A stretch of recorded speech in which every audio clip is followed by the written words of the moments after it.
Banyak yang menghubungi saya agar diantar untuk mencarikan jalan pesugihan.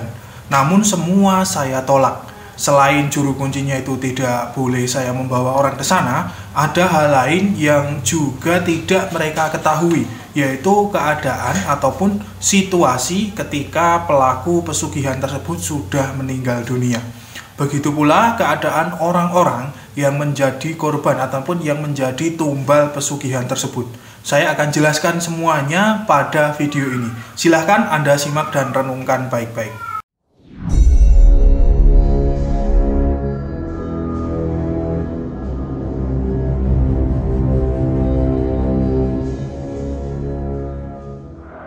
Assalamualaikum warahmatullahi wabarakatuh. Hamdan wa syukran lillah. Selamat datang, selamat berjumpa kembali di channel Spiritual 21, investigasi supranatural tanpa batas. Pesugihan itu merupakan suatu ritual yang memang dicari banyak orang. Dengan seseorang berhasil melakukan ritual pesugihan, maka tentu ya orang itu akan mendapatkan banyak harta sehingga bisa hidup makmur, berkecukupan, banyak teman, dihormati dan disegani oleh orang lain, tidak diremehkan oleh orang lain. Di dalam dunia pesugihan, meskipun itu adalah dunia ilmu hitam ya, tetapi di dalamnya itu juga banyak sekali penipu yang hanya mengeruk keuntungan dari mahar pasien. Mereka itu menjadi juru kunci palsu tanpa diberikan mandat oleh penunggu gaib atau oleh sang gaib tersebut. Meskipun begitu, masih saja banyak yang mencari pesugihan, sehingga tentu mereka itu menjadi makanan empuk para penipu, para mafia spiritual tersebut. Bagi para pencari pesugihan, saya tahu dan paham bahwa memang Anda itu masih dalam keadaan terpuruk, hutang di mana-mana, dihina-hina saudara, tidak dipercaya orang, bingung mau cari solusinya. Sampai akhirnya ya jalan terakhir adalah niat melakukan ritual pesugihan, karena memang semua orang menjauh, tidak ada orang yang mau membantu. Namun begitu ya, ada hal yang lebih penting yang sangat urgent untuk direnungkan dan dipertimbangkan. Apa itu? Yaitu adalah masa depan. Maksudnya bukan masa depan di dunia, tetapi masa depan nanti setelah kita meninggalkan dunia dengan segala isinya ini. Kita harus sadar bahwa kita hidup di dunia ini hanya sebatas singgah ataupun istilahnya mampir untuk mencari bekal menuju kehidupan yang berikutnya. Jadi kehidupan di sini bukanlah kehidupan yang sebenarnya. Banyak orang yang bilang kita mati, kita meninggal, tetapi sebenarnya kita itu tidak meninggal. Kita itu sebenarnya hanya berpindah alam dan kita tinggalkan wadah kita, raga kita yang berupa jasad ini. Untuk selanjutnya, kita itu akan menuju suatu alam yang penuh dengan kemisteriusan pemirsa. Dan kita tentu saja juga harus berjuang ketika menghadapi alam tersebut. Kalau kita sering dengar ceramah-ceramah agama, alam itu disebut dengan alam barzah ataupun alam kubur. Kalau orang Jawa itu menamakannya alam kelanggengan. Ada juga yang menamakannya alam baka, terus warga loka, alam puyo, dan lain sebagainya. Yang mana tentu saja penyebutan-penyebutan itu sesuai dengan tradisi dan kepercayaan secara turun-temurun. Tetapi yang jelas, apapun itu namanya, alam tersebut merupakan alam gaib yang pasti kita semua akan mendatanginya. Dan alam tersebut penuh sekali dengan kemisteriusan yang perlu kita pecahkan. Untuk persiapan kita menuju alam gaib tersebut, tentu kita butuh bekal. Nah, lalu apa bekalnya? Bekalnya itu adalah amalan rohani ataupun amal ibadah dan petunjuk spiritual. Tujuannya kita membawa bekal tersebut agar nantinya kita itu tidak kebingungan ketika kita memasuki alam itu. Nah, ini ya yang sering banyak orang itu tidak mengetahuinya. Jangan ada pikiran mati mah ya mati aja, itu urusan belakangan. Yang penting sekarang bisa kaya, dihormati, bisa beli apa saja, makan enak, rumah besar, mobil banyak. Nah, justru hakikatnya yang kita cari bukanlah kemewahan-kemewahan dunia tersebut, tetapi kita harus mencari bekal sebanyak-banyaknya untuk kita menuju alam gaib tersebut. Banyak para ustadz, para kiai, dan para pemuka-pemuka agama itu selalu mengingatkan akan adanya alam setelah kematian tersebut. Di sini saya berikan sedikit gambaran ya, wejangan dari para sesepuh ahli spiritual tentang alam gaib setelah kematian tersebut. Yang mana ini tentu saja sangat jarang sekali diajarkan secara umum, karena memang harus melalui tahapan-tahapan spiritual khusus. Ada 4 tingkatan dimensi alam gaib setelah kematian, setelah kita semua itu mati meninggalkan raga ini. Yang pertama adalah alam ruhiyah, yang kedua alam siriyah, yang ketiga adalah alam nuriyah, yang keempat adalah alam uluhiyah. 4 dimensi alam tersebut harus kita lewati dengan baik dan sempurna. Dan tentu saja kita harus paham dulu ya keempat alam itu. Tetapi di sini saya tidak akan menjelaskannya karena tentu saja ini akan menjadi rancu ya bagi orang-orang awam, dan ditakutkan itu tentu akan menimbulkan prasangka buruk dan ujung-ujungnya adalah menjadi fitnah. Saya hanya akan menjelaskan sedikit keterkaitannya alam-alam tersebut itu dengan pesugihan. Ketika seseorang itu sudah memutuskan mengambil pesugihan, artinya itu sudah sepakat untuk melakukan kontrak pesugihan dengan sosok gaib, maka orang itu sudah tidak bisa melewati semua 4 alam tersebut. Orang yang sudah kontrak pesugihan itu nanti setelah kematiannya akan dijemput oleh sosok gaib yang sudah dia puja ketika orang itu memasuki alam ruhiyah, alam yang pertama.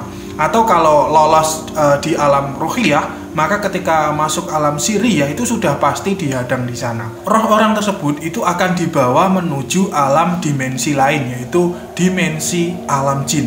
Nah, di alam jin tersebut orang itu akan dijadikan budak oleh gaib yang sudah dipuja ketika di dunia dan sudah memberikannya harta yang sangat banyak sekali. Di sana orang itu akan disuruh bekerja yang tidak semestinya, pemirsa. Seperti mungkin disuruh membawa batu-batuan yang besar dengan dipanggul, kemudian disuruh menggali tanah, dan yang lebih mengerikan, orang tersebut itu ada yang dijadikan semacam hewan peliharaan di sana. Ada juga yang dijadikan penyangga tiang, kemudian dijadikan jembatan untuk diinjak-injak dan lain sebagainya. Pokoknya dibuat semaunya sendiri oleh penguasa gaib yang sudah tidak selayaknya lagi, pemirsa. Kalau orang tersebut membandel tidak mau, maka akan dicambuk. Di sana itu ada penjaga-penjaga yang memang khusus menjaga orang tersebut. Jadi seperti budak yang tersiksa sekali. Hal itu tentu saja itu sebagai balasan atas harta yang memang sudah diberikan di dunia oleh sosok gaib itu.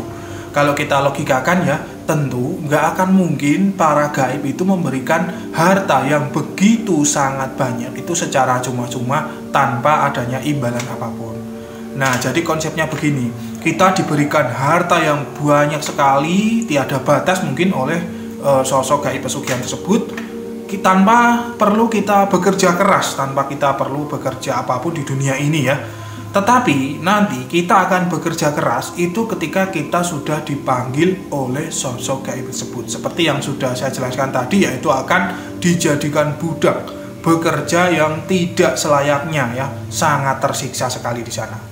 Kita ingat-ingat lagi dalam Al-Quran ya, itu dalam surat Al-An'am ayat 43. Wa zayyana lahumus syaitonu ma kanu ya'malun. Dan setan pun menampakkan kepada mereka, kepada kita manusia itu kebagusan apa yang selalu mereka kerjakan. Ketika sudah seperti itu tadi, barulah orang tersebut itu menyesalinya. Tetapi semuanya sudah terlambat, nasi sudah menjadi bubur. Orang-orang itu akan menjadi golongan dari para jin-jin fasik tersebut, menjadi budak mereka sampai nanti malaikat maut yang bertugas itu menjemputnya datang untuk diadili di alam gaib. Sebenarnya ruh tersebut itu bisa ditolong untuk disempurnakan agar tidak tersesat di alam gaib, tetapi hanya orang-orang khusus saja yang bisa, orang-orang soleh yang punya tingkatan spiritual yang sangat tinggi, dan itu pun tentunya sangat jarang sekali bisa kita temukan. Kalaupun orang itu ada, ya itu belum tentu orang tersebut mau membantu, karena memang itu sudah konsekuensi perjanjian kontrak dari sang gaib tersebut. Begitulah dengan seseorang yang dijadikan tumbal, yang diserahkan oleh pelaku pesugihan. Mereka juga diambil dan dijadikan budaknya. Tetapi kalau tumbal ini mungkin pekerjaannya bukan seperti orang yang mencari pesugihan. Jadi tumbal ini pekerjaannya lebih ringan sedikit. Orang yang melakukan ritual pesugihan sejatinya adalah orang yang sangat kejam sekali, karena memberikan penyiksaan kepada orang yang tidak bersalah dan tidak tahu menahu apapun tentang pesugihan tersebut. Bagi orang-orang yang nekat mencari pesugihan, tolonglah berpikir 2 kali. Jangan sampai Anda menyesal di masa yang akan datang. Penyesalan itu datangnya selalu di akhir. Tidak akan ada orang yang mau menolong Anda di kemudian hari, di alam gaib tersebut. Jadi silahkan untuk kita yang masih berada di dunia ini berpikirlah untuk mengambil kontrak tersebut. Jadi resikonya itu sudah sangat besar, sangat tidak seimbang dengan harta yang kita dapatkan di dunia ini. Walaupun kita di dunia dihormati orang, punya mobil, punya usaha sukses, tetapi nanti di kehidupan selanjutnya, di alam yang akan kita tuju nanti, kita akan tersiksa di sana.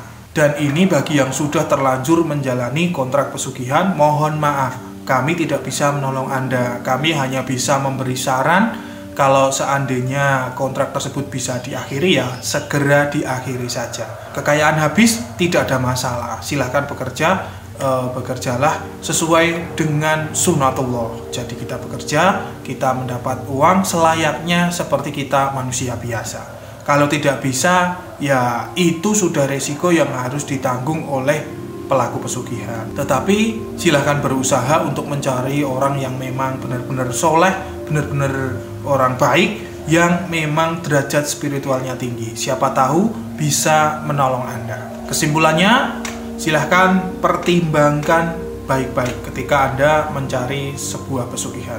Hidup itu adalah pilihan. Anda mau pilih yang kanan ataupun pilih yang kiri, semua ada resikonya.